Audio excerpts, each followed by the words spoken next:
Welcome to another epic story. Today we dive into the tale of the last great general, a warrior whose legacy was forged in the fires of betrayal and redemption. Get ready for a journey through battles, honor, and the fight for justice. Stay with us as we unravel this legendary story. Chen Wei sat at the edge of the cliff in the Wudong Mountains, a sacred place in the heart of China. The cold wind whistled through the ancient trees, but nothing felt colder than the weight of the betrayal he carried. The name Chen, once feared and respected, was now forgotten, buried in the shadows of the past. The days of glory on the battlefield seemed to belong to another life. He had once been the Jade Tiger general, leader of the imperial troops, but now he found himself alone, exiled to the mountains, without purpose. The betrayal of Huang Jun, his closest friend, echoed in his mind constantly. How had he not foreseen it? How could he have trusted so much? No matter how hard he tried to ignore it, the memories of his downfall haunted him. His mind wandered back to the moment when everything collapsed, and he knew he couldn't escape his past. The solitude of Wudong seemed like his only refuge. Chen Wei was lost in thought when he heard the soft sound of footsteps on the dry leaves behind him. He quickly stood up, instinctively placing his hand on the hilt of his sword. To his surprise, a young woman appeared in the clearing. Her face was familiar, but he couldn't immediately place it. "General Wei, I have searched for you for a long time," the woman said, her voice soft but filled with urgency. "My name is Lian Mei. I come from Kunming, the city you saved 10 years ago." Chen Wei lowered his guard, though he remained cautious. The name Kunming brought back memories of one of his greatest victories, a decisive battle that secured the southern part of the empire. However, he couldn't understand why a woman from there would be seeking him in exile. "Why would you seek me here in such a remote place?" Chen asked, keeping his voice steady. Lian Mei stepped closer, her eyes filled with determination. "Because the empire needs you again. Huang Jun, he hasn't stopped his betrayal. He has taken control of the south and now marches toward the capital, and you are the only one who can stop him." Chen Wei remained silent for a moment, absorbing Lian Mei's words. The thought of returning to the battlefield, of facing Huang Jun once again, filled him with conflict. The betrayal was still a fresh wound, and the scar of his fall weighed on him like an invisible chain. Yet the mention of Huang Jun rekindled a flame in his chest that he had tried to smother for so long. "Why should I believe you?" Chen asked, crossing his arms as he studied the young woman before him.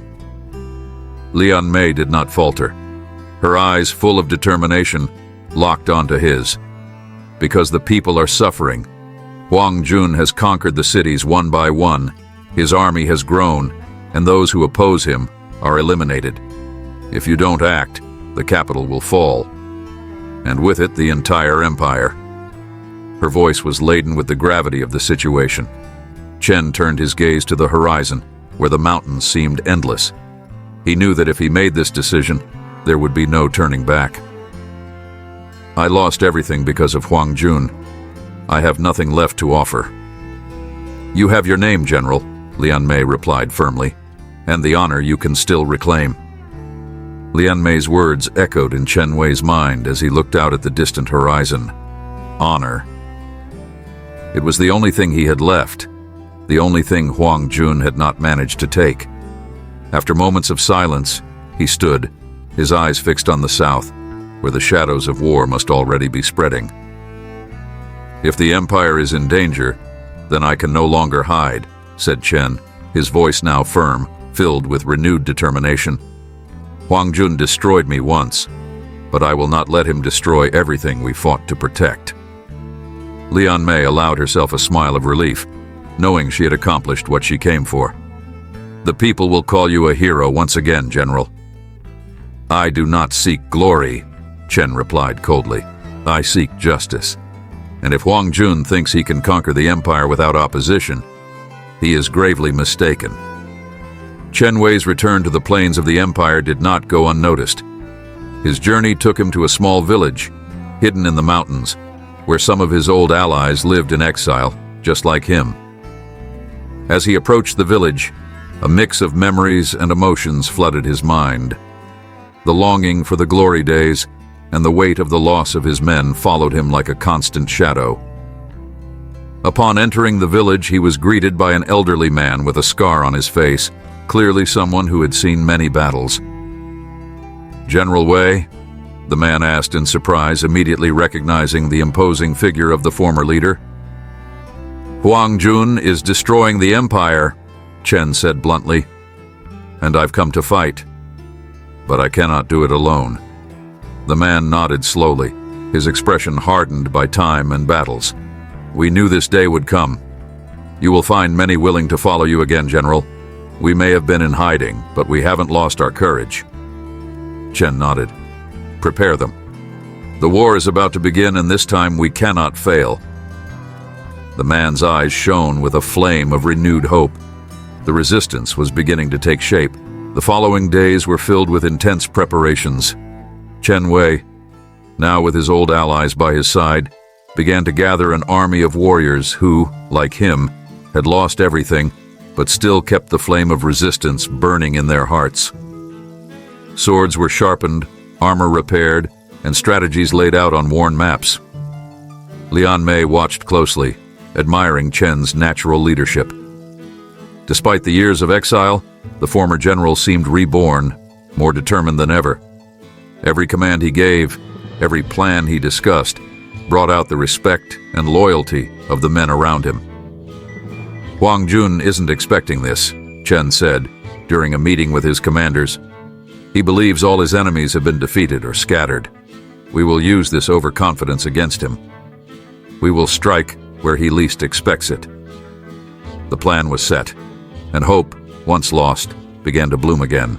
As Chen Wei's army marched south, the hills and forests around Yingzhou served as the perfect stage for the ambush they had planned. The city, taken by Huang Jun months earlier, now housed his army of mercenaries and loyal soldiers. Chen knew that this would be the turning point in the war.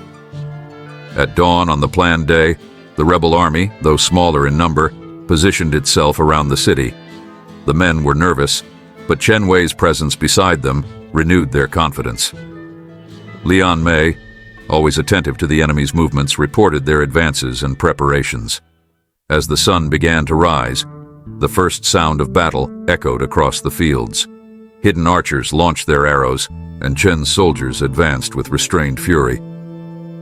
The battle had begun, and every strike, every shouted command, echoed not just as a fight for territory, but as a fight for honor and survival. Amid the chaos of battle, the two leaders finally faced each other. Chen Wei, wearing his old battle-worn armor, locked eyes with Huang Jun in the distance, who stood out on his horse, draped in golden armor. The silence that fell around them seemed surreal as both armies watched the inevitable confrontation. Huang Jun smiled, a cold and cruel smile.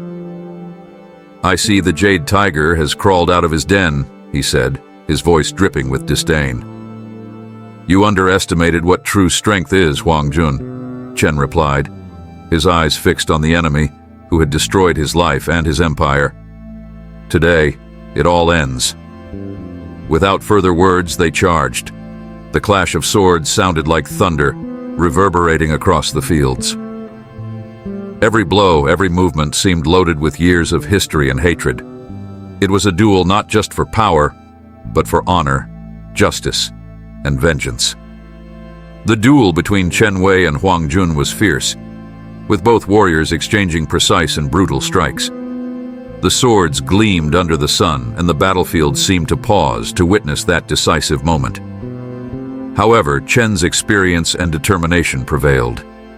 With a swift strike, he disarmed Huang Jun and knocked him to the ground. For a moment, there was silence. Chen, with his sword pointed at Huang Jun's chest, hesitated.